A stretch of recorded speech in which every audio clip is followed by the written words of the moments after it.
Hello, ladies and gentlemen, and welcome to another episode of the Absolutely Not Podcast. I'm your host, Heather McMahan. I am so thrilled to have one of my dearest friends, an incredibly talented musician, and just an overall Tatiana kind of guy. Ladies and gentlemen, he's been on here before, but it's his birthday week, so I thought we should do a little birthday celebration and bring you back on. Of course. Logan, how the hell you been? Great. How have you been? I'm great. Good. We have been running around all day. Logan came on a business trip, if you will, a work trip with your auntie Heather, and you saw the shit that we do. We do more shit before noon than most people do in a week. I 100% agree. Yes, Yeah. and I feel like I probably have diarrhea in just a little bit once all this stuff settles in. Yeah, no, for sure. Yeah, it for was, sure. It was a pretty heavy meal for 10:45, but it was okay. It was a heavy meal. Yeah, it was fine. Yeah, I'm like, I'll do a half and half tea. Yeah. They're like, well, Here's a bottle of Chianti. Right, yeah. And I'm like, all right, cool, great. This is wonderful. Yeah.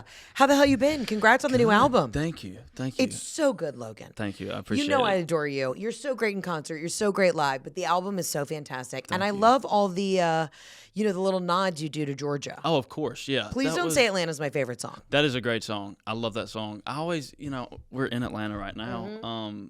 I always introed it. And I was like, I don't like Atlanta. And we were in Hattiesburg, Mississippi playing. Yeah. And I said, I wrote this song about a girl that cheated on me with a dude that lived in Atlanta. I hate Atlanta.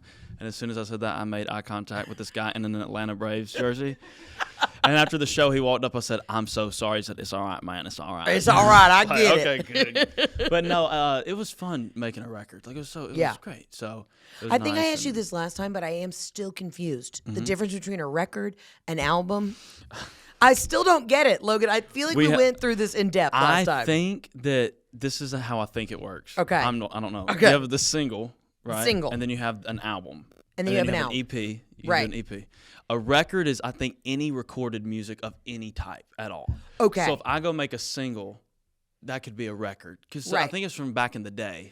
Got it, because it was an actual physical record. So there was a single on the record, or an EP it's all about time, too. So it's like when I say a bit, I could do bits. I could do 1,000 bits in an hour. Right. I could do one bit. I could do 2 bits. It's just a joke. I think that's how that works. Okay, we're both highly confused, but I'm here I for don't it. know. If somebody does know, DM me, please. And tell me. But I think it is. I think I call them all records. I'm gonna say it's a record. But Great. whatever. Well, the record period is so great. Walk me through the process. I mean, listen, you've had such a wild trajectory, right? Like, we became buddies on TikTok. You were already doing music. Your junior, senior year at UGA. You graduated, moved to Nashville, came out with some singles, was doing the damn thing. Then you went on your first tour, and now this record is out, this album. I mean, walk me through what it's been like the last year and a half since we saw you last. I don't know. I hadn't really slowed down at all, which has been nice. But it's like we did. I came on here last July, whenever it was. Yeah. And then we started a tour with Megan Maroney, the second one, and then the top of this year we started in January with Cameron Marlowe, who's a badass artist. Went back with Megan, did festivals, put out 6 singles, did the record, did the tour. And so I wanted to take a break. I'm like, I need a nap. I was like, when do I get to rest? And they're like, we'll figure that out later. But it's been fun. I love always like having stuff to do. I'm more anxious now that I'm off the road and there's nothing to do. I'm just like, what do I Look, do? I've cried. I'm not a crier. I'm not very I'm a sensitive, empathic, kind of like emotional person, but I'm not you can really hurt my feelings, I'm going to cry. Right. I have cried every single day in the last week. I don't know what the fuck is wrong with me. I've just been and I think it's because I have a little time down, right? A little downtime where I'm just I don't know what to do with myself unless I am full throttle all the time. Yeah, I'm the same way. But then you do that, and then you run yourself into the ground, into Betty and Ford. So there is there is a middle ground, but I haven't found it. I don't know if you found it. No, We'll I find it haven't later. found it. And then people say take time for yourself and do this and do that. But then when I don't respond to an email within 90 fucking seconds, my manager is calling me up my ass, and I'm like, I'm driving. Right. Okay, I'm trying to abide by the laws of the road and not text and drive. Let a bitch live.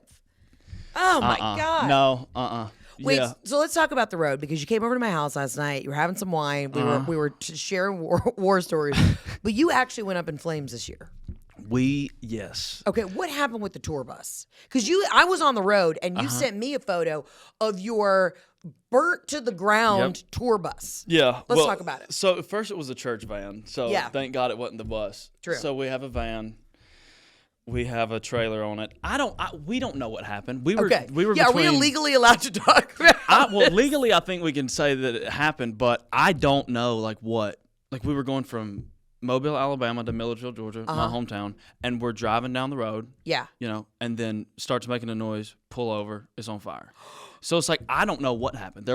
We didn't hit anything. Right. We didn't, nothing crazy happened. But yeah, looked up and it was just engulfed in flames. And I was like, well, yeah, because that's the most helpless thing. Because then you're just, well, what do? You can't do anything. Were you able to secure all the instruments? Yeah, and your we didn't shit? lose anything. Thank God. Outside of well, we didn't lose anything. There was a couple things that we did lose, like in the van, shoes and in-ear monitors and stuff. And then there was some damaged equipment, but there was nothing that was like, okay, this is not usable. It wasn't like Ronnie was trapped in the back and we didn't get him. Yeah. No, everybody got out. Yeah, it was you're in the middle of nowhere, Alabama. That's the most helpless place in the world to be, and I didn't know rock bottom had a basement until you're standing on the side of the road and then the funny thing though is like, all right, well, get in this car, you have to go play the show, right? Because it's my hometown show, most tickets we sold, right, on the tour, and you're showing up in like an Uber pool. I pulled up to my hometown show in a 2015 Nissan Altima that had a bedazzled Mississippi State license plate. Hell yeah. I was like, okay, this is what it is. You're like, thank you, Jasmine. I'll give you 5 stars. Right. Somehow my guitar player's brother was at the show, and he was like 30 minutes in front of us going home. And then they were like, no, you have to turn around and come get us. We slept at we got to the hotel at 7:30 in the morning, and I was like, hey, we want to check in. Yeah. And he said, no, you want to check out. I was like, no, we want to check in. Yeah. And I said, this was one of the funniest things ever. We're so tired at this point. You've hit rock bottom. Get to whatever hotel we're checking in. And I said, yeah, we're supposed to be in the room asleep now, but we've had some issues with travel. And he said, yeah, one of my flights got canceled one time. And I just looked at everybody and I said, I'm going to go upstairs. Yeah. And I'm going to go to sleep. Yeah. I'm going to go outside, I'm going to smoke a quick cigarette, and then I'm going to go upstairs because you don't know what I've just been through. Right. I was like, yeah, my plane also, the flight got canceled. Yeah, sure. People don't understand that. It's like a corridor in between Georgia and Alabama.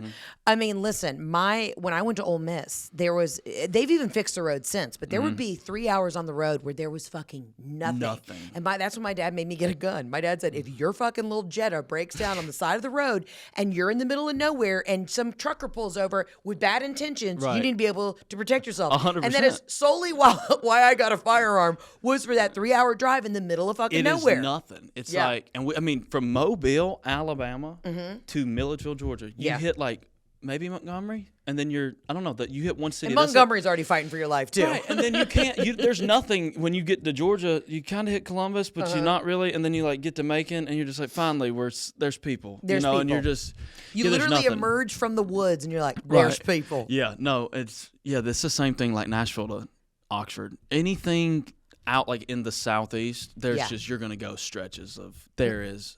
Are there people here? Are there people? And there's always some sort of, it's not a Pizza Hut, it's a pizza. What's the freaking place? It's always like this random Hunt pizza Brothers spot. Pizza. Hunt Brothers Pizza. Now, have you ever Shout had, out to Hunt Brothers. Have you ever had? I've never had it. Oh my God. Have you had it, Tina? Is it good? It is phenomenal. I have it all the time. Yeah, it's always connected to a pilot. Okay, listen, whenever you're on the road, there are things, I've ate things that I never thought I would eat. And it's just like, I'm going to have this Diet Coke from this fountain machine that hasn't been serviced in 8 years. Has not been cleaned. Just so you know, you were absolutely engulfing black mold. Oh, 100%. Yeah, and it's like, I'll take the street tacos. Sir, you are in Hattiesburg, Mississippi. You don't need to eat anything from the 7-Eleven, but you did. But and it's do. Okay. That's survival. I mean, listen, you're on your first, because touring with music is different because you have to bring a lot of equipment. And then in the next big tour, you'll be on an even bigger bus. I know you got a bigger bus. Yeah. But then you'll be on an even bigger bus or you'll be flying to shit. Right. But then you just live out of airports and it's disgusting. The amount of hard-boiled eggs I can eat from a Sky Club is deplorable. The airport thing was interesting. We did the first tour this year with Cameron. Was a lot of nationwide stuff, and it was a lot of airports. And you're just like, why am I in the Salt Lake City International Airport at 4:27 in the morning. Yeah. Nobody's here. There's no coffee. But there's one Mormon on a mission trying to preach to you. And you're Yeah. like, I just need this Qdobo to open so I can get some sort of weird breakfast quesadilla. I've been to like every airport, I feel like, in the United States before 6 o'clock. Yeah. And it's starting to wear on you. But yeah, I mean, it's you either It's road pick, life, bruh. The road's great. Well, I mean, it is great until, your stuff burns down, but it's fine. I love it. The stories are great too. Like, I mean, And here's the thing, you'll look back too, which is wild. Like, I think about the first year that I ever went on the road, and it was just myself and my buddy, and we were literally in a van, running our own merch, doing all this shit, and it was like the best fucking time ever. Oh yeah, my dad sells merch. Oh hell yeah, he does. Which is great. The Todd If father. my dad was not dead, he too would sell merch. Oh god. It's fine. He would have sold merch. Yeah, and he would have made sure that we were size inclusive because he was a big boy. You know? Yeah, Dad sells merch. Your dad came up to me. I came to your show in Nashville. My dad told me about this. Yeah, your dad said, he just said, if you ever get into trouble, you call me. And I said, I might have some people I need to take care of. He goes, you call me. And then he crushed a Miller Lite and said, that's right, Daddy. I think I asked him to be my new daddy. And he was on board. And your mom didn't care. It was kind of sexual, also kind of like he's going to take me under his wings. But either way, I may have joined the family. He loves you. I love him. He was asking me when I was home. He's like, what are you doing? And I was like, I'm going on Heather's podcast. I said, well, can I come? Yeah, I was of course like, you can come. And then he's like, well, hell, I got to go to Mama's house and cut the grass. And I was like, shit, Dad. But yeah, no, that's the most fun is those early things. And you literally show up to some of the venues and you're like, is it going to work? Is anything, are people going to be here? Will the lights turn on? Right. Is somebody coming? And it was like, I've done, a lot of tours with other people, which is so great. But then you do yours and you're like, okay, are people going to buy tickets? Yeah. So then they buy tickets. So the whole first weekend of the tour was sold out. It's sold out within a couple of minutes, some of the shows. And I'm just like, so we're not going to go broke. Yeah. People here, but we were in the green room before the first show, and me and the band were like, who are these people? Yeah. I don't know these people. And I'm like, this isn't my family. These aren't, you mean like the people in your band? You're like, you don't know them. No, I know the band. I'm saying the fans. We were like, we don't know who the fans are. Right. And so we walk, oh my God. We're in Birmingham, Alabama at this little club called Zydeco. Yeah. And we walk, there's the big room upstairs and then there's the little room. So we were playing the little room. Yeah. First tour. Little room. I love this. Go, do it. The stage is smaller than this table. We had to fit a piano on there. And I was like, I'll acapella. That doesn't matter.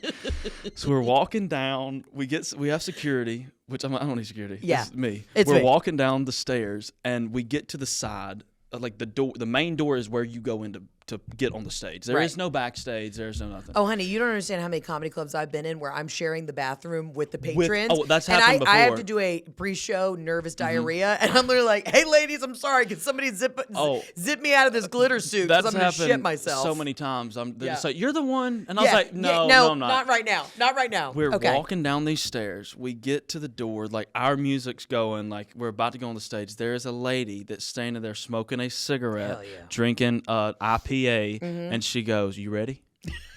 I said, "I don't know." And she said, "You better be. You got to go out there in a few seconds." I said, "Yeah, I know." She said, "Well, let's get a picture." And so took a picture. And she said, "All right, good luck." And kind of stood there. And then we start walking to the stage, and she's following us. And finally, at some point, there was a cop, and he's like, "Hey, you can't do that." And she's like, "Oh, well, we're friends." I was like, "You know what?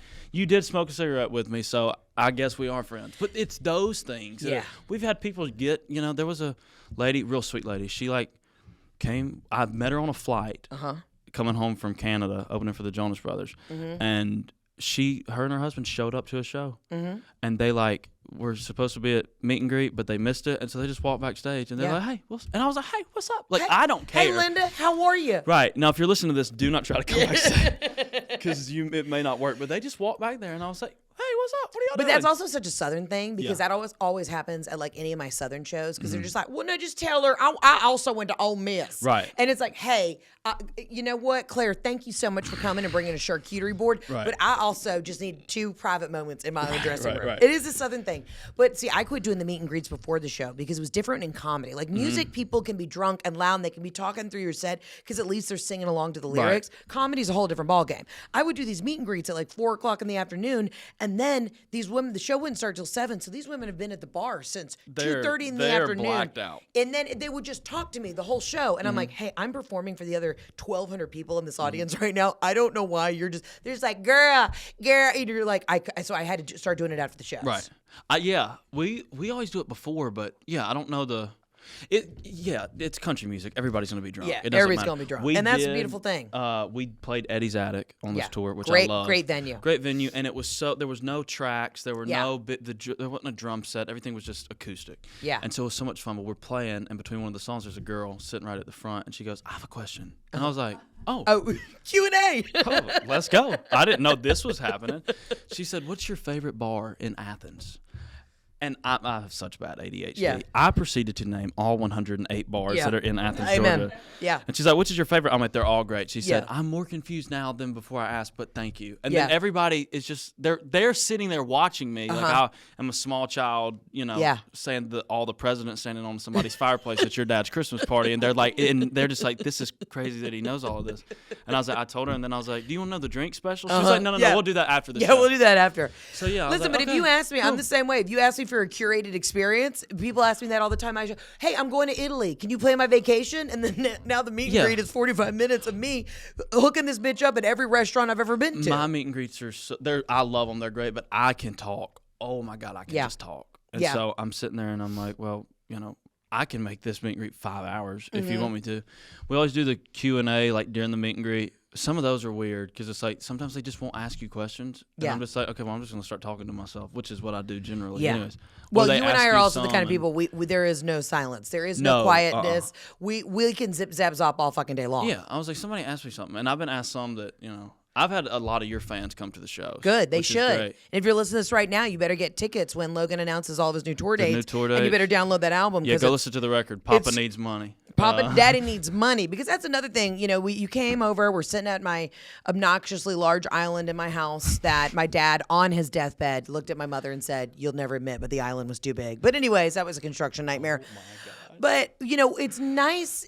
I feel like if there's any way I can guide you in this business from even what I have learned. I mean, in the music biz is even, comedy is fucking tough, but you're on a whole nother island. I mean, that is crazy. You have to stay on the road. You were saying like it's so hard to make money through streaming, and because of that, how all that works. And it's a really wild biz. Right. Yeah. And I thought we got raked over the coals when it came to how much people take from us, but it's a whole other world. Yeah, it's crazy. In music. And it's like, there's still ways to make money and there's still ways to make a great living doing it. But it's not the conventional, or as it was, okay, you go to Walmart and you buy a CD. Yeah. And then everybody makes money. It's like there's not that anymore. And so, I don't know, it's crazy, but that's the fun thing too, figuring out how do we make more money, or how do we, it's not about the money. I mean, I think me and you both know, like, we do this because we love it, but you do have to make a living at some point, and it's a business. Because you'll have family members start chirping. You know what I mean? I've already had some. There was what's the wildest request? I don't care. It's just fine. Gonna say it.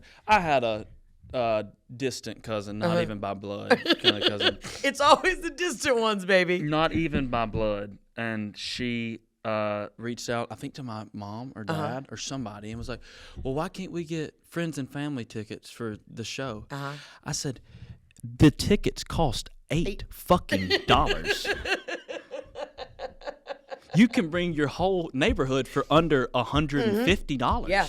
You know what I mean?" I'm like, no, there is no friends. Also, I am trying to make money. I may make like $12 off the show, which is fine, but it's the small. That's what you do the first You know tour. what I need you to do? I need you to support the arts. I need you to go ahead and spend the $8. Listen, my mom told every single woman at our country club, she's like, "Heather, for your Netflix or for one of your tapings, I need 100 tickets for everybody at the country club." I was like, these are rich people. Right. They have memberships to a country club. Let them fucking pay. I'd rather give it to the fans who actually give a shit. These are all people in their 70s who haven't cashed out the Roth IRA yet. Right, yeah. Get the fuck out of here. Well, that was the thing, too, is always the people that I don't want to buy the tickets, either that buy them first. So we bought your tickets. I'm like, no, like, I want you to come to the show, and I'll set you up. And they're like, well, we already bought them. And I'm like, okay, cool. But you know what? Those people, it doesn't matter, because that's karma, and those are the good people, and you will promote them, and they will promote you, and it's a gorgeous, cyclical, like, beautiful relationship. Right. 100%. It is the sixth distant cousin who's just like, you are asking a lot out of me. Spend $8 Right.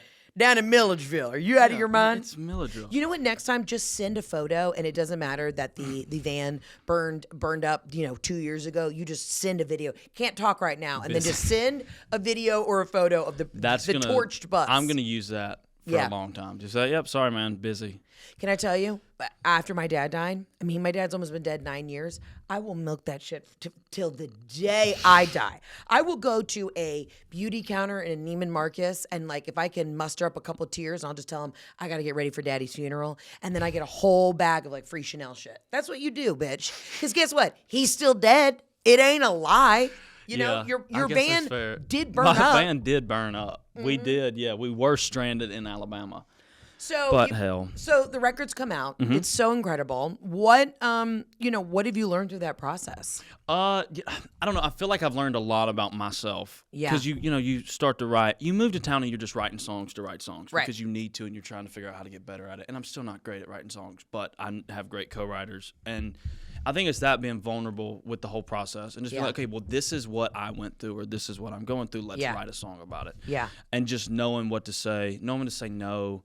And just knowing the songs. I mean, that's the biggest thing. And then now, we're already, kind of writing songs for, the kind of getting songs together for another record or another project. And it's well, we know what this one's going to be, so let's go say it.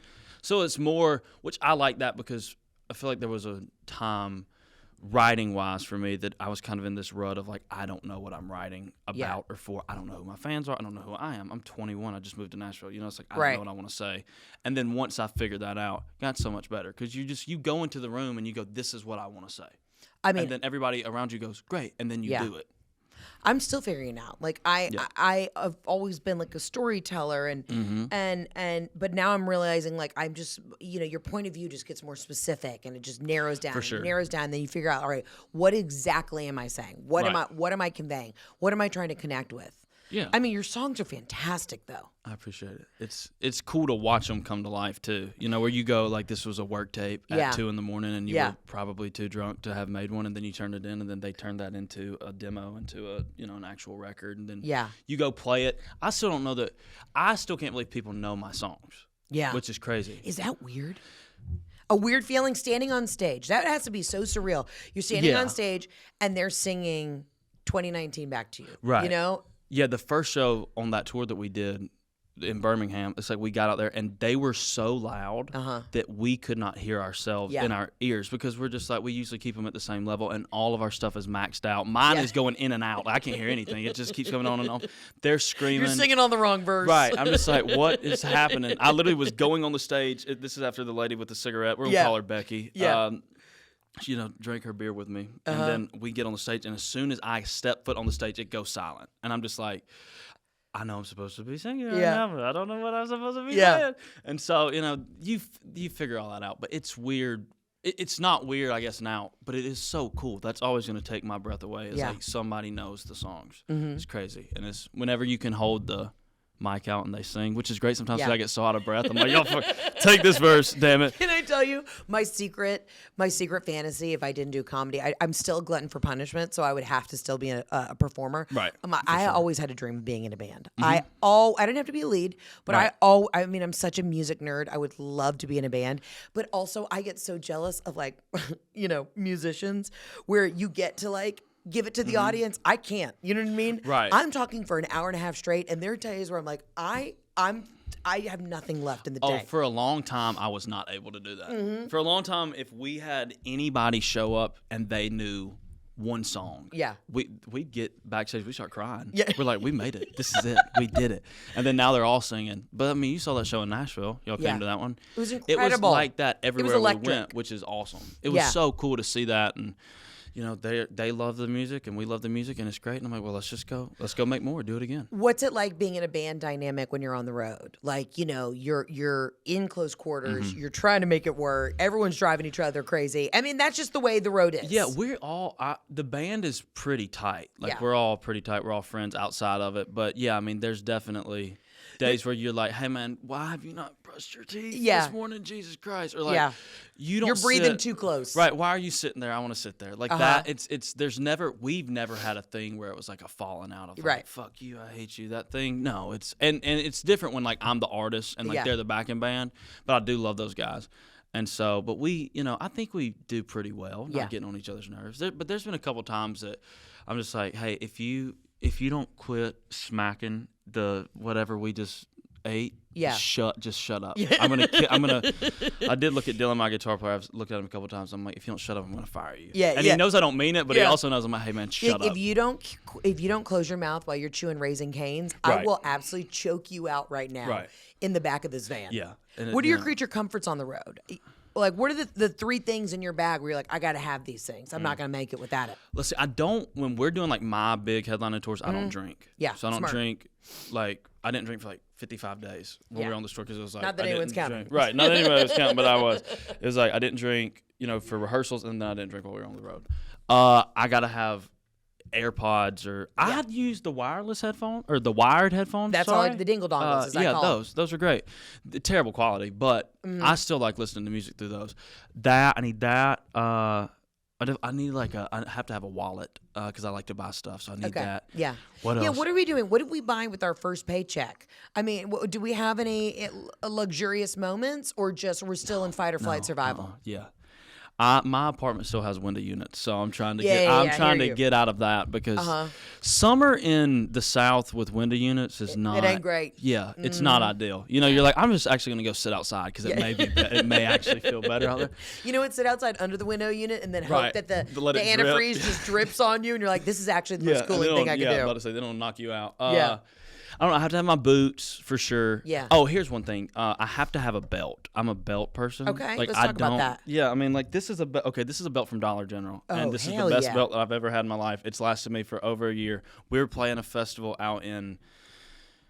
I don't know where it was. Yeah. No, they didn't know where it was. Yeah. We were just in the middle of legitimately nowhere. There was like 8 people there, and we were about to get on stage, and I'm like, I don't have a belt. And so the promoter, she's like, well, hell, get in the truck. We're gonna go to Dollar General and get you a belt. Hell yeah. So we went down there and we got this belt, and it's been the best belt. But I have to have a belt. Like I Okay. don't know why, and my pants fit right, but I just need a belt. Like I just have to. It's have like a one. security blanket. Yeah, it's like if I don't have like belt, chapstick, I have to have chapstick. I'm just like I have the shakes. And what's wrong with you? I'm having a panic attack. Yeah, I And need they're my like, chapstick. yeah. I need my Dollar General belt. Yeah. Which is funny because I don't own a belt. What? I do not own a belt, Logan. And I was actually driving in the car on my way to the mountains the other day, and I said, I feel like maybe this is the year that I introduced belts because I'm shaped like an apple. So I just try and there is not a belt that goes around me. I don't want to accentuate my largest parts. Right. You know what I mean? Now I could do an anklet. I could accentuate that. Let For them know. sure, for sure. But you're more of a straight, slender, like you could I'm built put like on a belt. I'm built like a fucking pole. Yeah. Like let's just be honest here. I weigh 180 pounds. Okay, I yep. don't pick Okay. I don't pick things up. I don't run. Yeah. I worked out for about 9 months. I was kind of on this, Yeah. workout thing. Went to the gym, had a trainer, and I just woke up one day and I was like, no, just no. No. I know I need to. I know it would probably help me not be as stressed about stuff, but like Yeah. I don't want to do a run. I'm No, sorry. I let me don't want tell to you, run. I also don't have enough energy. I'm going to tell you this right now. I've said this so many times on this podcast, but I heard this quote one time from Donald Trump. This is the only thing I've ever agreed with him on. He said he doesn't exercise because you only have a certain amount of energy during the day, and once it's done, it's done. And I'm like, I actually agree with that. Like, I can't exercise before a show. That's just going to tucker me the fuck out. If I also don't want to start my day with the run. No. That was my thing when I then went. you're nauseous and sweaty till Right. like 2 o'clock in the afternoon. When I went to the gym, I would get up at 6:45, be there by 7:15, and then be done by like 8:30, and I'm just like. And then in Nashville, you don't really start working until 11. You don't start writing songs. So then I'm just sitting there in just a puddle of sweat. Yeah. In my 2018 Toyota Tacoma driving home, and I'm just like, this is why. And then I've already Why? had. If I'm working out in the morning, then I'm also consuming about 10,000 more calories during that day. Right. Because I'm gonna have something before I work out. Then I got to have a protein situation afterwards. Then I'm having my first lunch at 11, second lunch at 2. Then I need a little pre-dinner snack. You know what I mean? Some sort of aperitivo. Yeah, about 4:30. And then I have some sort of T-bone tomahawk steak because I'm bulking. You know, like it just makes me hungry. Yeah, I don't eat that much, which Yeah. is probably that that'll explains also why help you. there's some stuff wrong with me. But yeah, I don't know. That wasn't my thing, but I think I need to start. But I have some buddies that like they just kind of go whenever throughout the day, which that's nice. It's more of like because I don't have a routine, I don't have a schedule. I don't know what I'm doing tomorrow. Like I have no idea. It's so crazy. But that's because we're creatives. We don't do well on schedules. No. And like if I had to get up every day and every day was the same, I would lose my mind. Now in a weird way, and I don't know if you feel this way because you're off the road right now for the holidays, you probably crave it. Like we were talking about this last night.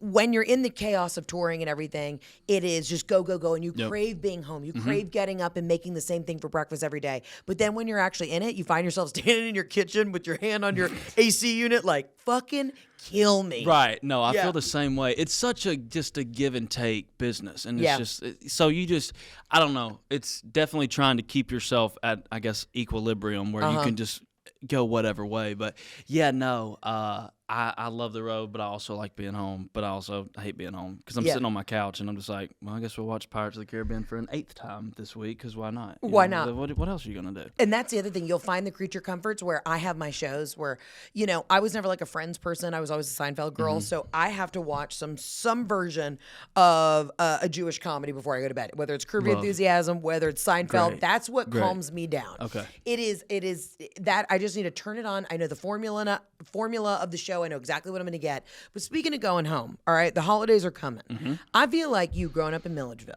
when I know how badass your parents are. Yes. Do you what was a typical holiday weekend or holiday situation at your home growing up? Okay, this is going to sound real weird. For Thanksgiving, okay, my great granddad, he made syrup. Like he made cane syrup. What's the difference? Like sugar cane? Sugar cane syrup. And what do you put that in? Alcoholic beverages or on pancakes? Well, you can do, I guess, whatever. We always put it on pancakes, but that was, I don't know. He was a farmer and he made syrup. That's what he did his whole life. He was born in like 1921. And he grew sugar cane. Hell yeah. And then that was his job. Well, he got a little bit older and he quit doing it, but we would do it 1 week out of the year as a family tradition. So the whole family, and we would come down. Well, it was beautiful, except for like me and my other 2 cousins that we had to go do everything the whole week. Of course. Yeah, because it was great for everybody else. It was like, oh, that's great. I'm like, hey, we were 11 and we just drug all of that sugar cane because we can't drive. Yeah. I was like, well, we did. So, but y'all don't listen to that if you're a cop or whatever. Listen to this. We didn't drive. Yeah, we're 11-year-olds driving a 1972 Ford F-150, and you're just like, okay, what are you doing here?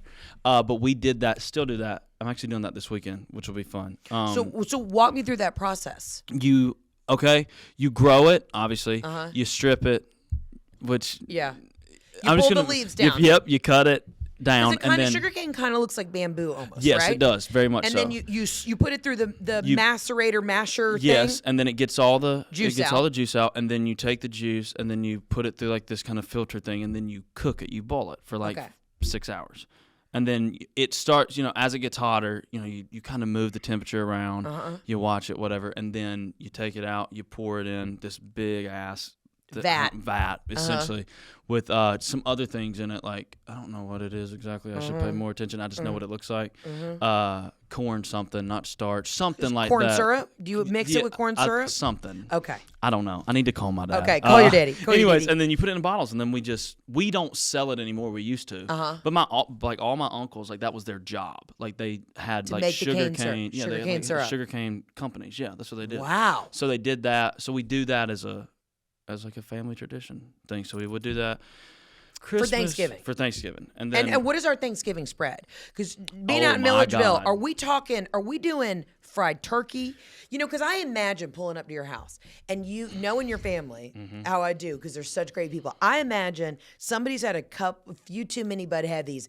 And like I can also, now that I know the van went up in flames, I also see like that fried turkey situation in flames at some point. We would do Wednesday night is when the whole entire family would be there. And the family is in like... Night before is always a wild. Right, like my grandma and her 3 siblings and all their kids. So you had like 45 people, and we would do hot dogs and we would do hamburgers. Hot dogs and hamburgers. And then the next day, oh my God, we had turkey, we had chicken. We would go get a hog and we would do a hog. We would cook it outside. We would put it on cinder blocks with, accoutrements. Yeah, exactly, that thing. And we covered up with cardboard, and then it would roast, and then we'd eat we would do, oh my God, I'm going to get fat. Listen to this. We would do black-eyed peas. We would do green beans. We would do everything. And then there were 11 cakes. We had a caramel cake. We had a pecan pie. We had an apple pie. We had fritters. Wait. Pause. You know your bitch loves the fritter. The fritters are the best. My dad used to put them in his pockets when he would get there, so he would have more. And people, I'm like, hey, did you? One day he was bent over getting these bottles of syrup, and I was like, did a fucking apple fritter just fall out of your out of your cargo shorts? Listen. Also, why are you in cargo shorts? It's Jesus' birthday, okay? Listen, it ain't a family get together in the South if somebody ain't fingering a fritter. You know that you know this because you're from the South. There is enough sweet tea that if you put it in a lake, you could float the fucking Titanic. Yeah, okay? Listen, the Dead Sea doesn't have shit on the amount of sugar in a sweet tea. In the South, like to the point that there's been times that I've drank it and I'm like, I gotta cut this. I'm so sorry. Where it's like your foot starts to turn a weird color. Yeah, and you're like you're starting to shake real bad, and you're just like, what's in that? They're like, sugar, and I'm like, I bet it is. Now this is a very specific question, and probably a very specific question to Georgia people in general. When your grandma or your mom made mac and cheese, what is the consistency? Is it creamy or is there more of like an egg custardy on it? My grandmother, grandma, it was more creamy. Okay. And then my mom was more, she did it either way, either more creamy, or she also would do like the baked macaroni, which was just insane. See, that's what we did. My Mimi from Arkansas, she would make the baked macaroni where it almost like with an egg, where it almost had like a thick crust, like custard on top. And it was, that was it. My mom makes a great dressing. Hell yeah. And then we have a aunt that she's notorious for making her dressing. Because everybody's got their thing. Everyone's got their dressing. My grandma is the deviled eggs, and they're great. And so that's what we did for Thanksgiving. And then my birthday, which is right now essentially. We would do. I mean, we just do like a birthday party kind of thing, which rolled into this was like elementary school, which rolled into Christmas parties at school, which rolled into your parents' work Christmas parties, where you're like, is she drunk? Yeah. But my mom would always be like, oh, her head's just hurting. I was like, head's so hurting. it's like as you get older and you're like, you start to see those things and you go, oh, they were just real drunk. They were know just what I mean? real fucked up. So that, and then that would roll into, we would do Christmas at my Nana's house, which she was baller. She owned a daycare and she's like, here's all this money. She was like rich as hell. It was, well, we thought she was. Well, she is. Yeah. Okay, anyways. Okay. Damn it. Nana got the good gifts. Nana got and then she didn't have stockings. Okay, she had bags, like big ass bags of stuff. So you just went home with so much stuff you didn't know what to do with it. I did love a bag. And my family, our love language was never gifts. Like my parents, when I tell you, were so shitty on the gifts, where it would literally, my dad, the night before, would just palm me a bunch of cash and be like, go to the mall with your sister on the Friday after Christmas and buy whatever the hell you want. Christmas is, I will say, for being a wealthier family, it really fucking sucked. Right. Okay? Well, there gets to a point where it's like, well, what do you get people? Yeah. That's how I am now. We don't do gifts at Nana's house. We buy her stuff. Yeah. She'll give us some money, but we don't do gifts for each other because I'm like, I'm going to give you a $30 gift card to somewhere that you're not going to fucking want to go, and you're going to give me a $30 gift card on Amazon, and I'm just going to buy it anyway. So, like, why do we? Why we're just canceling each other out. Right. At this point. So that's what we've kind of, and it's more. I mean, it's always been and should always be more about just you being with your family. Of and course. For me, but I just need you to know that the one thing I talk about with my therapist is how shitty my mom and dad were at gifts. Oh, God. Okay. My parents were good. We didn't have a ton of money growing up. Yeah. But I mean, we always made it work, which was the fun thing about my parents. And like now you kind of get older and you're just like, oh yeah, we didn't have no money. But it was great. But we would always figure stuff out. See, Robin grew up with no money. Well, I would say no money. And my dad wasn't really successful in his business. Like we weren't like cruising comfortable until I was about in the 8th grade. Right. But it is so funny to watch Robin McMahan open gifts too, because it's such a juxtaposition. Like one minute. I mean, she'll just go to Home Goods and TJ Maxx and Ross for Less. Still to this day, everything's still got the tag on it, the sticker on it. You know what I mean? It's just the most random shit. If you just said, hey, Mom, instead of getting me a bunch of random bullshit that still has a discounted sticker on it, I just want one scarf. I just want this one sweater. She will never get you what you want.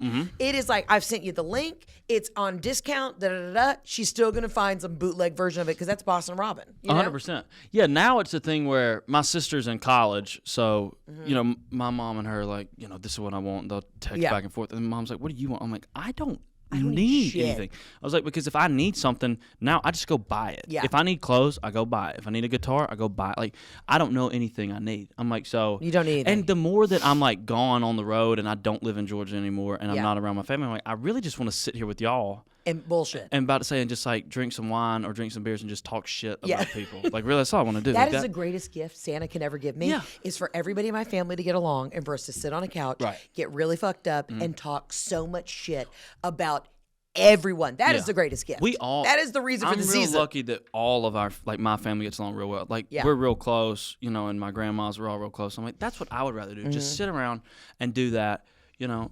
That's great to me. I don't need you to go buy me, you know, a $200 pair of shoes that I already have another pair some of, people, you know what I mean? Listen, we're not a present family. I get it. But man, when you just wait till you get older and maybe you marry into a present family, it is bizarre. Some people are only show affection through materialistic things, and it is a wild thing to experience. Oh yeah, that's just, and I mean, maybe one day, look, if I'm married, you know, into a family that they want to buy me. No, Logan, let me just tell you, I've never received the gifts. I have not received a gift.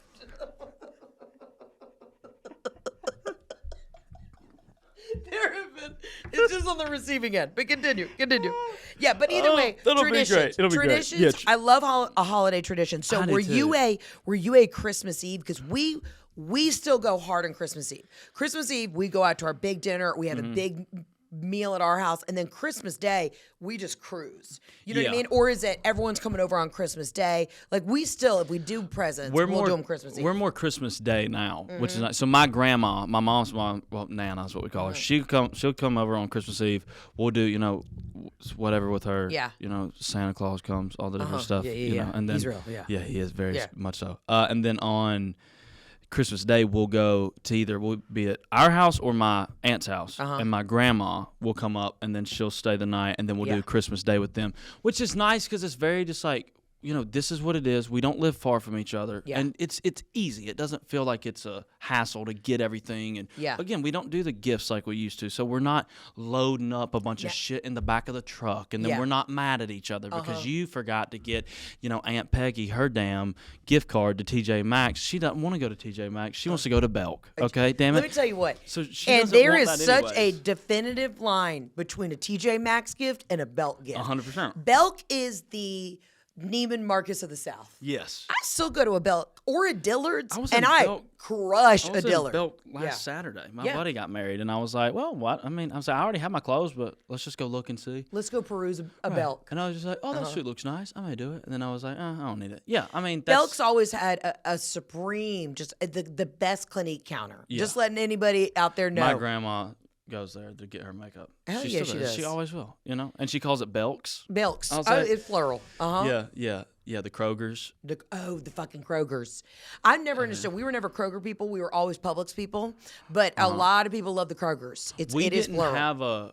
We had Piggly Wiggly. Oh, I dig the pig, bitch. The piglet. And then we had a Kroger, which was great. And then we just got a Publix in Milledgeville, like 9 months ago. So now that's the thing. We had the food line. Oh, everybody knows the food line. We had the food depot. Did you ever get a food den? There's no, food we den, didn't have there's food line, and there's food depot. Okay, I didn't have a food den. Okay. Food line, yeah. But, you know, it's all the same at the end of the day. Ingles. Honey, I got an Ingles right next to my house. I love so you're in Atlanta. Ingles is classic. You go into an Ingles, you can get anything from an Orchid to a case of White Claws to kielbasa sausage. Okay, that is a fucking Ingles for sure. Yeah, Ingles is great. Yeah, I mean, there was one more that we had right down the road that my mom liked. I can't remember what it was called. It was like green, Bilo. Hell yeah. Yeah. What were family vacations like growing up? Or Oh, my God. Were y'all like Daytona folk? Were you PC Beach? Where were we going? Panama City Beach. Hell yeah. And we ain't had no money. So there was a lady that we went to church with that had a condo at Panama City, and I think she would let I don't think my parents would pay what it usually costs to rent friends out. and fam. We did that a lot growing up. So we did that a bunch. We did a cruise one year, Carnival cruise, which was insane. I enjoyed that actually. Well, get excited because you're coming on this cruise. Y'all, if you have not signed up for the cruise yet, just so you know, Logan's going to be on the cruise. Yeah. Just absolutely fingering some fritters and playing some songs. So just go get your tickets now. We did Myrtle Beach one year. We went camping. Myrtle. We went the Dirty Myrtle. The Dirty Myrtle. There's nothing dirtier than the Myrtle. No, Myrtle Beach. And people keep trying to sell it. They're like, no. There's a really nice part of Myrtle Beach now. My friend Annie always goes, she's like, Heather, no, there's the North Shore is the nice part of Myrtle. I go, I'm not trying to go through, because to get to the north, you got to go through the south. The and South I'm Shore. Not trying to die in the Myrtle. And the Middle Shore and all the stuff. No, I'm not trying to do it. Yeah. We did that. We went camping one year on Jekyll Island, which that was actually fun. We did the mountains one year, which I love the mountains. Yeah. So my parents actually have a mountain house now. So we kind of did everything. Whatever was the cheapest option possible is what we did. I now like to vacation in this sounds weird, but I like to vacation in cities. Oh, let's talk about it. Like Savannah, Georgia is my favorite place to kind of go and get away. Yeah. And it's because I never understood, and I'm not a big beach guy. And if you're a beach person listening to this, I don't really give a shit if this hurts your feelings, what I'm about to say. I never understood why we're going to get up at 8 in the morning to pack the cooler and get all the shit on the back of the cart and take it across the street, down the beach, and then set it up so all the other people that are going to be there, they don't set it up in your spot first. And you're going to sit in the sun from 10 o'clock to 5 o'clock. And you're going to get roasted. You're going to get burnt. You're going to be sweating. Somebody's going to be overserved. And they got to get their shit together before you have to go pay $100 for overpriced oysters right down the street. Yeah. I was just always like, I don't know if this is my speed. But it's fine. I mean, but I'm more like the mountains because I just want to be left alone. And I don't love hot weather.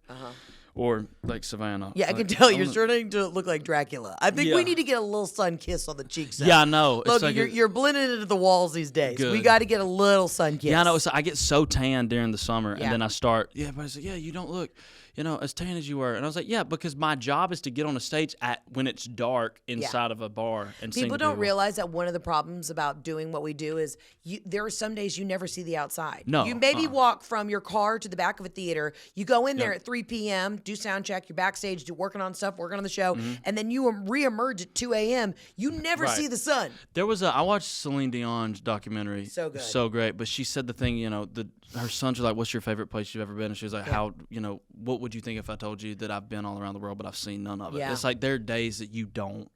Like when we played Calgary Stampede with the Jonas Brothers. So great. We flew in, got to the hotel, went to the venue, was in the venue the whole day, went back to the hotel that night, woke up the next morning and flew out. Yeah. So people are like, oh, how was Canada? I'm like, I don't know. Yeah. Was I in Canada? I don't know. Canada? Didn't see it. But that's how it is. And people think that you're, you're traveling all the time and you're doing, and some days you are, and look, and I'm sure you agree, I'm the most blessed person in the world that this is what I get to do for a living, but, you're not on a vacation every day. I don't have time to go to museums. People will send me a curated artistic experience in their city, and I'm like, girl, I am landing at 3 o'clock. My show starts at 7. Right. I am lucky if I can do a Chick-fil-A drive-through and or, wolf down a Caesar Maybe salad. The rental car is there when we get there. You know what I mean? Oh, that's a fucking thing. Okay, can I tell you? That's Please. absolutely not my life. Rental car companies can never figure it the fuck out. How are we in 2024? The year of our Lord. The year of our Lord.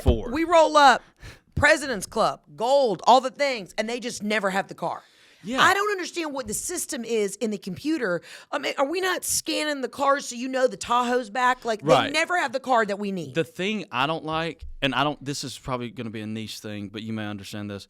I don't understand, like, with the rental cars or with the hotel rooms or whatever it is, if I go book it and then I pay for it then, or it says that I paid for it, then why the fuck do I have to give you the card when I get there? I agree. I'm always like, well, we already have the reservation and there's a card down at that. Yeah. Well, we need to see the card and your ID again. And I'm like, but didn't we not just do this? That's such a stupid thing to bitch about. I hear but you. I'm just like, wait, what do you mean? Like, we already paid for the hotel room. Yeah. She's like, well, we need your card for incidentals. I'm like, is that not the card that we gave you? I'm just like, I used to check in under a pseudonym. I used to have a stage name that I would check in because, the fans were really trying to find me at the Ritz. Can you say what it was? Or no, because I'll probably use it again once I really just take tell me off. I will. And then it became such a pain in the ass because I'd be checking in places and they would still be so fucking confused because I wasn't famous enough for anybody to know who the fuck I am. So they'd be like, let's just say the name was Marilyn Monroe. They're like, oh, okay, Marilyn Monroe. Right. They're like, but I still need your ID. We have no idea who you are. And I'm like, the fans are coming. They're on their way. They know I'm here. And it would just take extra 45 minutes. And then I finally said, fuck this. Just put it under my name because I'm tired of having to call 3 managers for them to also not recognize me. This is hurting my soul. We had my favorite, and I know this has happened to you because I think we talked about it, is the people that, and this is so funny that people care this much, is we checked in. And you're a band. Yeah. I mean, when everybody's wearing all black and you get in there and it's 2:30 in the morning and everybody smells like cigarette smoke and spilt beer. The lady at the counter, she was like, are y'all a band? And we're like, yes, ma'am. Yeah, hell yeah. And she's like, what's the name? And I was like, well, I'm the artist, so it's Logan Crosby. And she's like, I've heard of you before. And I was like, no, you haven't. They haven't. I know you haven't. I know. And you don't need to tell me. Like, it's not going to hurt my feelings. I don't care. You know what I mean? But I heard of you. But then there are some people that are like, oh, we saw you on TV. And I was like, oh, cool. Yeah, cool. Great. Thank you. Yeah. And it's cool. You move along. But the ones that I think I've heard you on the radio. I'm like, I've never been on the radio, but I appreciate it. I love coming up with anything, like especially because there's nothing worse than telling people that you're a comic, especially older men above the age of like 55. Like I was just up in the mountains. I could only imagine. And these, they find out that you're comedian. Like, hold on, let me get Rick over here. Rick, come on over here. Rick, come here. This young woman right here, she says she's a comedian. Roast Rick. He's got AFib. Roast Rick. Rick's got AFib. And you're literally like, I don't want to roast Rick and his AFib. So I don't tell anybody I'm a comedian. I mean, I make it as dull as possible. I'm a tax accountant. Yeah, I was saying that to my manager this morning. I was like, I need to have something because I was at a show last night for a buddy and it's like people were asking what I did and then it segued and it kept segueing. And then it's like, okay, this is what I do. Yeah. Yeah. So I need to have something. I need to. My favorite is when you go, yeah, well, I, write songs and I'm a singer. Yeah. And they're like, have you written anything I'd know? Yeah. Oh, and you go, no, sweetheart. No. No. Yeah, I had the one guy ask me, an older guy, he's like, well, have you ever written with Merle Haggard? I said, I don't think You're like, anybody's writing with Merle. I don't think anybody in the last 20 years has written with Merle. I was like, but yeah, those guys, I'm like, oh, cool. Yeah, but I need a fake job. I don't know what should I do? Tell me. I have tattoos. You got to think. You do have tattoos. Here's the thing. I'm not an elementary art teacher. I know. I mean, Bradley King. I do think you could go with truck driver because her daddy was a truck driver, and I think with the tats and the vibe, like you know what I mean. Like you could do something like that. You could do trucking. You could do. I mean, with tats, what else could you do? I mean, dude, you could even just say you worked at like a T-Mobile. You know what I mean? You could say that you do quality control for T-Mobile, and you're out here checking lines. Like it could be that simple. Right. Yeah. No. Or just like Or youth pastor, because you got a nice big cross and a dove on your arm. Yeah, youth pastor? Christian youth pastor. With the hair. Yeah, you got a light colored jean. Yeah, you do look a little Hillsongy right now. I'm not going to lie. You do look like you're at Hillsong. So I'm just saying. Carl Lentz. Yeah, you're giving a look. If you had some aviators on right now, you're giving Carl Lentz. Yeah, I need to do that. That or just something super obscure. I'm just gonna start making it up. When you were getting into music, like as a kid, who were some of your inspirations? Like who is just absolutely when that song comes on or that artist comes on, you're like, this is why I do what I do. Well, we came up with such a weird time where it was not weird, but I was the first, I feel like, generation that had like an iPod. I could go buy any song in the world at any time, and I didn't have to buy it through records.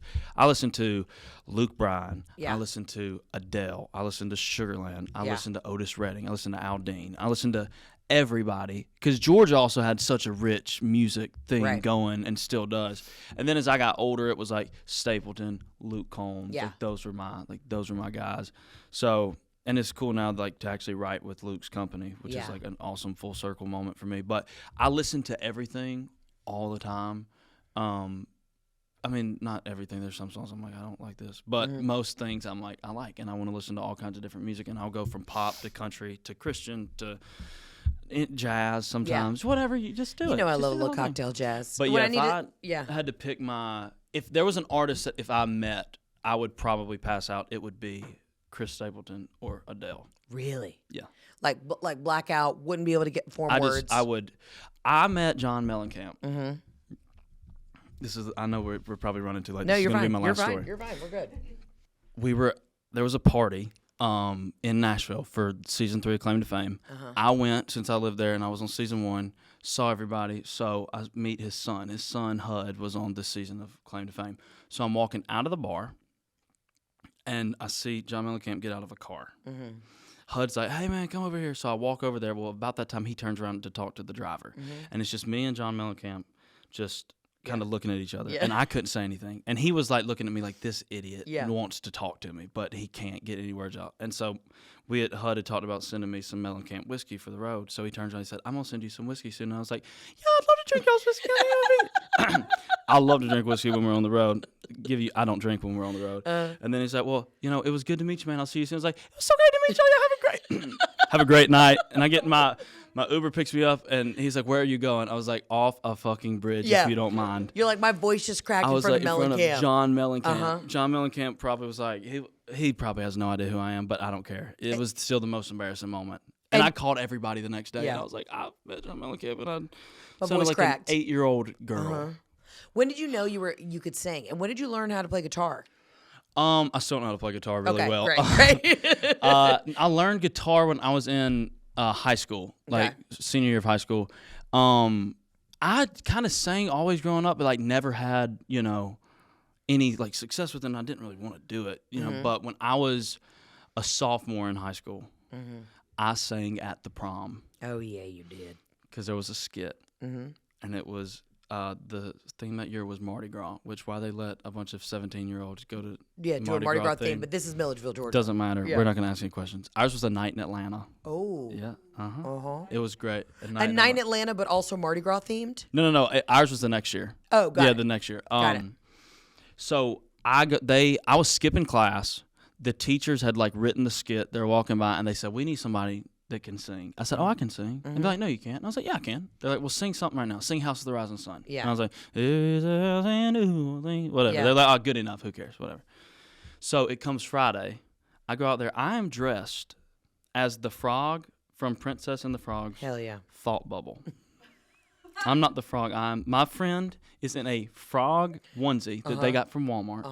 I am holding a cutout of a thought bubble. Okay. And I walk out on this stage with my microphone, and I just go, "There's a house in New Orleans," and do the whole thing, and the whole place erupts. And after that, they're like, "Well, you have to start singing all the national anthems and doing all that stuff," and that's what I did. That's how it started. I love that. I did. I wanted to do musical theater real bad, but we didn't have you didn't have enough gays in the town? Not enough gays. Logan, in Milledgeville, you only have one gay. You need at least 2 gays to do musical theater. I wanted to go sing so bad anyway, so I was in bands, and we did have a theater program. Is it theater? It's you could call it theater. Theater, but it's theater. I did the one act. Okay. And we did. Wait, you did one act? I did one act plays in Georgia. I did one act. You're looking at the state champion, and also I won Best Actress in the state of Georgia, 2004. Yeah, 2004. You've always been a star. I have been a star. I've always loved when I'm in New York, I like to go see shows. I love any kind of art. I love, but I wanted to do something. And there was no musical theater whatsoever because none of us could sing. All right, what's your favorite musical then? Or if you're like, hey, tomorrow Broadway calls and you could pop into any musical, what would you want to pop into? Potentially Book of Mormon. Yeah, great show. I also loved Shucked. Did you see Shucked? Shucked's amazing. Yeah, when it was on Broadway, it was so great. Yeah, anybody who's listening to this right now, if you haven't heard or seen Shucked, it's on tour. Tour. Okay. Go support it. It's such a good show. Shucked was great. It's so funny. We did The Lion, the Witch, and the Wardrobe, though, my senior year. And Who I played were you? The Wardrobe. Yeah. I just did this the whole time. And we got 5th place out of 5. And that was just, they're like, "You're done." And then I did literary, and I sang one year. And I sing decently well, but it was not what you're supposed, the classical that thing. That's the thing. So I did the literary competitions too, and I would do monologues at them. Yeah. But that was really, that's when you did your theater, you did your one-act competitions, you did all that, but then the literary competitions were like when the real weirdos came out. Right. Yeah. And it just they were doubling down. Right. And so it was like they named the top. They named the top 4. So there was 5 of us in the thing, and they like named the guy that got 4th and 3rd and 2nd, and then everybody was like, "You won, you won," and they called the guy's name, and I was like, "I got 5th out of 5."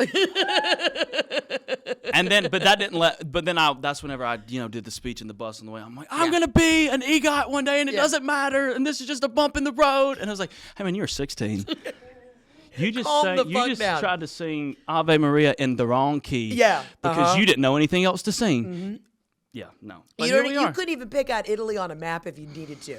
No. I didn't even know what a piano was. Yeah. And they were like, the guys up there playing piano was like, you start now. And I was like, it was just bad. I think back to the days when I did, like in college, if I put in a 10th of the effort that I put into things now into my career then, or, but I also had a bad taste in my mouth with the theater department at Ole Miss, because I went in the first day and I was like, I want to be a comedian, and they just shat on it. They were like, they didn't know what to do with me. And I get it, it's a classically trained program, but I just shut down. I didn't know what to do. But I'm like, if I could go back, man, I mean, I was only in one fucking play at Ole Miss. Yeah. But high school, I fucking thrived. Yeah, that was the thing. It's just, and I don't even think it was because I wanted to do it. I just I knew that I got all of my creative energy out by doing art and being and performing and stuff, and I'm like, I don't care if it is being the damn thought bubble of the frog or being the wardrobe.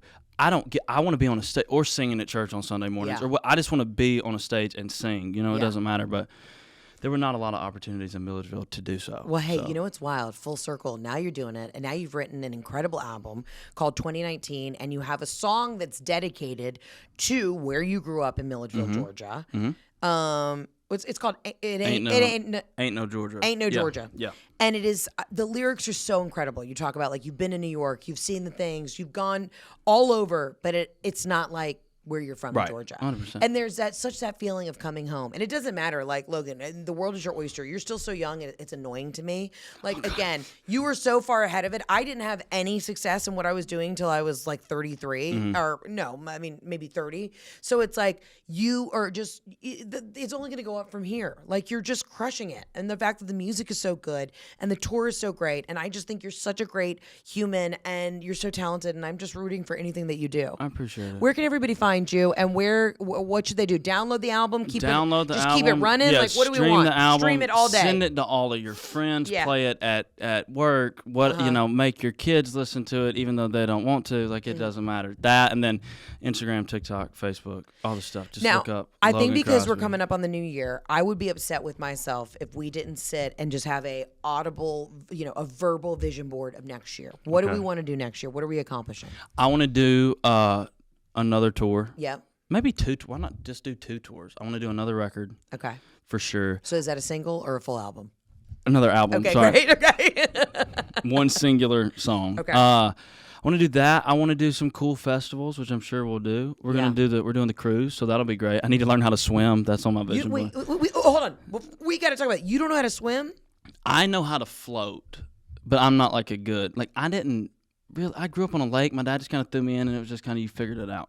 But you know how to swim. Yeah, I mean, I'm not gonna drown, but I'm not gonna last very long. Let's put it that way. But you don't know how a breaststroke, a backstroke. No, I don't know what that is. None of that stuff. Do you know how to keep your head above water? Yeah, enough. For fuck's sake. Okay, you know that Ray started a rumor that I don't know how to swim, and I was an all-star swimmer growing up, and I'm like, Ray, it was such a random thing for you to start a rumor that I don't know how to swim, but you actually don't know how to swim. I didn't take swimming lessons or anything. My sister took swimming lessons for 3 years, so she knows. But yeah, if you're you don't get in the ocean? No. You get in a pool?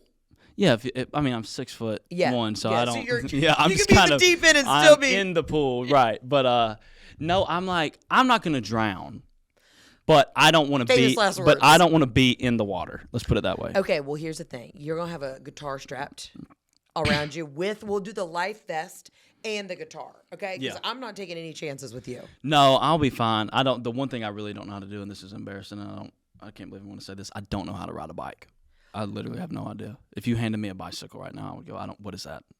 Logan. I don't know how to ride a bike. You can't, that's on the list then. Well, the good thing is you're not going to be riding a bike on. I got a Peloton that we could at least start you on. It's stationary. Stationary. I mean, have you Phenomenal. ever? Yeah, I think we started. I love a Peloton. Pelotons are great. But at least you get the feeling for it. Oh my God! You know what? Here's the thing. I know, like, I'm not even that much older than you, but I already feel like, we joke that I'm your aunt and that you're my nephew. No blood relation. No, none at all. But I think that if I can teach you how to swim and ride a bike, this will fill the void of like the child that I don't have right now. So this is a beautiful thing. Okay, we great. can learn together. Yes. Why not? Why not? Wow, you don't know how to ride a bike. Do you know how to rollerblade? No, hell no. I got real little feet. I've got. How little? I'm 6'2" and I wear a size 9.5. Oh, I wear a bigger size shoe than you. So yeah. Okay. Wow. So I don't have any balance. So that's why whenever I played soccer, they're like, he's just making the goalie. He'll just fall. Yeah, that's a good point. Which I was all state, so I guess it worked. But that did work. So yeah, but I have really small feet. Like I don't have any balance whatsoever. Do you know how to ride a horse? I don't like big animals. Your dogs are about the biggest animal I want to be around. I don't like. No, I don't. I mean, I know people that have horses. I've been on a horse, but I don't want to ride a horse. That scares me. It's just a little wild that you're a guy from the country, but you never learned how to swim, ride a bike, or ride a horse. I'm not trying to stereotype. No, it's okay. I need 3 things that you are good at other than singing. Because we're going to end this on a positive note. 3 things that you could excel at. If tomorrow the music business went belly up and they said, ain't no room at the end for Mr. Logan, what could you do? I'm a great public speaker. Yeah. I think so.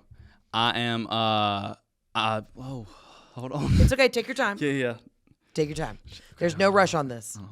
Yeah. I am I'm good. I'm a history buff. I'm good with history. Nice. I could be a college history professor. Yeah. And I'm good with making cocktails. Those are the 3 things I'm good at. So we could do mixologist, we could be history professor, and we could be some sort of public speaker, politician. Right. Honestly, I always thought I'd be good in politics, but I think you'd be great in politics. We'd have to see. I mean, I can do something. One of those 3 things. Okay. I think. And then oh, you oh my God! I'm gonna be a bartender. You're gonna be a bartender at Chili's. At Chili's. Hell yeah! All right. Well, I'm glad that we did this. I'm glad that we did this. That this was my true calling in life. Logan, I love you so much. I love Thank you for being here. Thank Happy you. birthday! And everybody, go stream 2019, the new record, the new album. All the songs are so incredible. And where can people get tickets for when you announce the tour in the spring? LoganCrosby.com. Hell Follow yeah. me on Instagram so you know whenever I announce it. We love you. Love you too. Good to see you. All right, guys. As always, you can call in the hotline, 800-213-7503. Thank you for being here. Love you, mean it. Ciao, Bella. Arrivederci. See you on the next episode. Bye.